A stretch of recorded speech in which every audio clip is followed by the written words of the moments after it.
Okay guys, so the unboxing video, no. Ito, mayroon tayong items na dumating naman. Buksan natin. So halos yun, wala talaga siyang bubble wrap, plastic na plastic lang. Pero okay na rin. Kasi makapal naman yung plastic na ano. Okay, so ano nga ba tong in-order natin?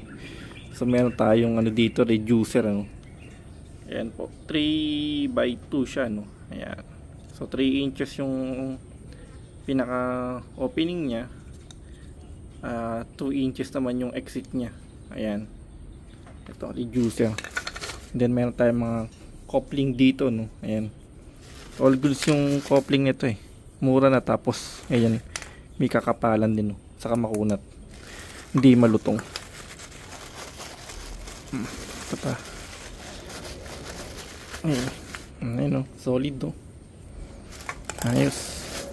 Ayan po. So dito na ako nag-order kasi free shipping pa. Tapos ang galing ng presyo niya kumpara sa regular hardware. Eh tayo naman more on DIY lang tayo, sa pambahay lang. So all goods na to. Ayan.